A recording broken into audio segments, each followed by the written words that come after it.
two vectors of P and Q, vector P and vector Q. So that is equal to P square plus 2PQ cos theta plus Q square into cos square theta plus sin square theta, or sin square theta plus cos square theta. Sin square theta plus cos square theta is equal to 1. Therefore, this term will become equal to Q square. So that is Q square is taken first. That means P square plus Q square plus 2PQ cos theta we are getting. This is R square. Therefore, resultant vector R is equal to square root of P square plus Q square plus 2PQ cos theta. So in this way, we can calculate the resultant of the two vectors, its magnitude.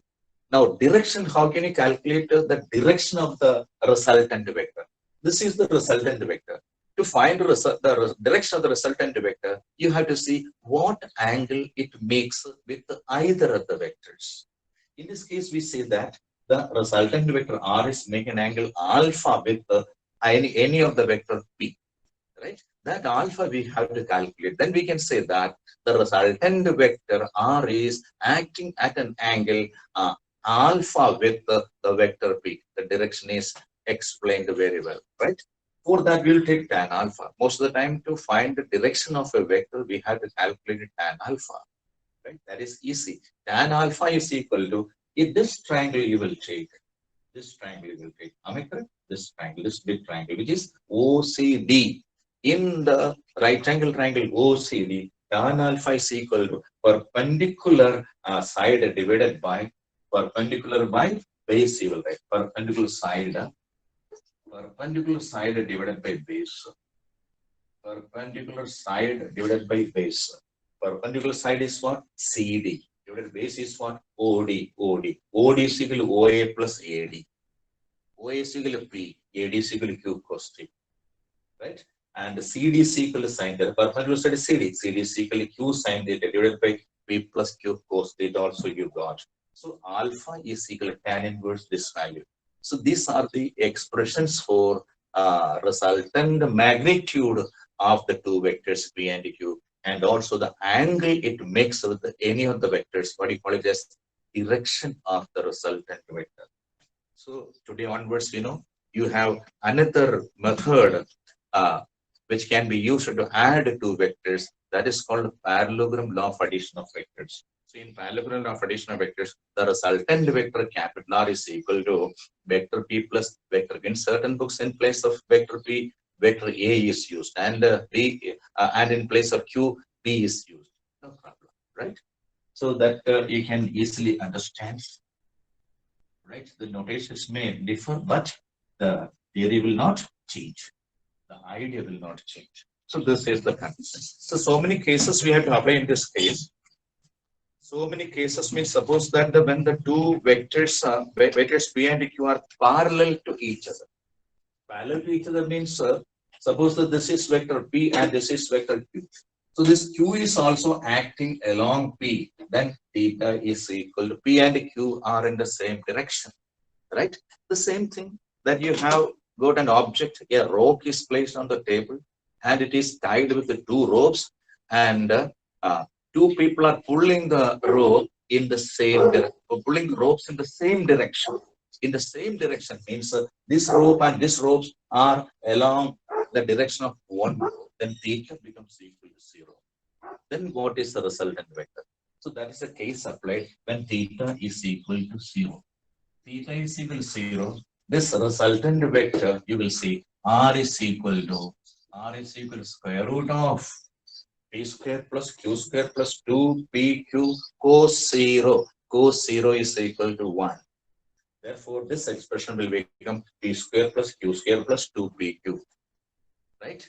So P square plus Q square plus 2PQ is equal to P plus Q the whole square. So we can write P plus Q the whole square we can write. Am I correct? Theta is equal to 0. This expression you will see R is, this is generalized for any time you can speak that. The resultant of two vectors according to parallelogram law of addition of vectors is given by R is equal to root of P square plus Q square plus 2PQ cos. If P and Q both are acting the same direction, parallel, that means theta is equal to 0. Then cos theta is equal to cos 0. Cos 0 is equal to 1. then this expression will become p square plus q square plus 2pq. That is equal to under root p plus q the whole square. The square of p plus q the whole square is equal to, this is simply p plus q also we can write. The magnitude of the resultant vector when the two vectors p and q are acting in the same direction means simply add the magnitudes of individual vectors. Magnitude of the individual vectors. This is a very simple thing. So when two vectors or two forces are acting on the same body in the same direction, the magnitude is equal to the sum of the individual magnitude of the vectors used for, right? Suppose that a person is acting a force on the body that is equal to 5 Newton. 5 Newton. Other person is acting on the same body, 4 Newton force, but both are pulling the body in the same direction. Then the resultant vector is equal to 5 Newton plus 4 Newton is equal to 9 Newton. So this is a very simple thing to understand. When two vectors are acting the same direction, the resultant is equal to the sum of the two vectors, right? Second case, another thing we have to see is, suppose the two vectors are not acting on the same direction. Theta is equal to 180 degree. Theta is equal to 180 degree. Theta when is equal to 180 degree, then what will happen? R is equal to p square plus q square plus 2pq into cos 180. Cos 180 is equal to minus 1. I am writing here cos 180 is equal to minus 1. Right? Then this expression will become p square plus q square plus 2pq into minus 1. So 2pq into minus 1 is equal to minus 2pq. So the expression becomes what? P square plus q square minus 2pq. So p square plus q square plus q square minus 2pq means then R can be written as the root of p square plus q square minus 2pq. Why? Because cos theta is equal to 180 degree. Therefore, cos theta is equal to cos 180. Cos 180 is equal to minus 1. You will get this as is the square root of p minus q the whole square. Then you will get this is equal to p minus q. So this is a very, very simple thing. Suppose the object is kept on the table and it is tied with the two ropes, and the two ropes are pulled in the opposite direction. Then the resultant vector is equal to either p minus q or q minus p, right? If p is a 5 Newton and q is a 4 Newton, then the resultant is equal to 5 minus q. 5 minus 4 is equal to 1 Newton, right? In which direction will move? That will move in the direction of the bigger vector, bigger force. Which is a bigger force? 5 Newton force. So resultant will be along the bigger force or bigger vector. So if a person is standing and he is being pulled by two persons on both the sides, that means this body will move in the direction of the bigger vector, in the direction of p. So when two vectors are acting in opposite directions, the resultant vector is given by the bigger vector minus the smaller vector, right? When two vectors are acting the same direction on a body, two forces are acting on a body in the same direction, then the resultant vector is equal to sum of the magnitudes of the individual vectors. In the other case, you have to subtract the one magnitude from the other. This is the condition. So theta in both, alpha in both the cases is equal to 0. Why it is equal to 0? Because alpha is calculated by alpha. Alpha is calculated by tan alpha is equal to the same relation. What is that? Tan alpha is equal to q sine theta divided by p plus q cos theta. So in the first case, both are in the same direction. Therefore, q into sine 0 divided by p plus q cos 0. Right? Sine 0 is equal to 0. 0 divided by any quantity is equal to 0 only. Therefore, tan alpha is equal to 0. Therefore, alpha is equal to 0. Alpha is equal to 0. What is the meaning of this? It means that the resultant vector is acting along the direction of the bigger one, in the direction of either p or q. Okay, this is the condition. If p is greater, then the resultant vector will be along p. If q is greater, then the resultant vector will be along q. Finished? Okay.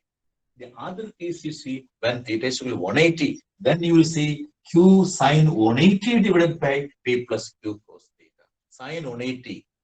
Sine 180 is equal to sine 1 pi. Pi is equal to 180, okay? Okay.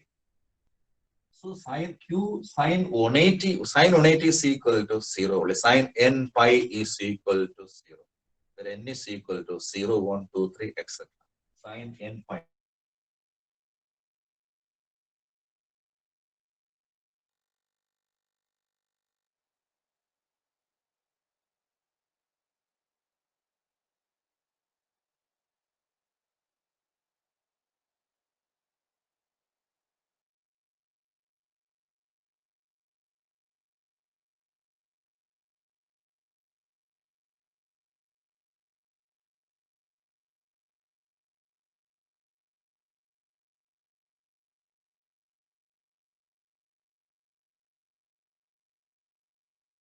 Is acting in the direction of any of the vectors. Which vector? That means in this case, the vector with the resultant vector will be acting in the direction of the bigger one.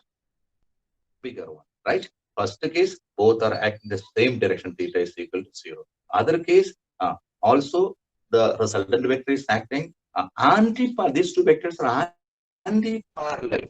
Anti-parallel, in that case, the resultant vector is acting along the direction of the bigger vector. So this is that condition. That also applied. So P minus Q and the resultant is obtained when the two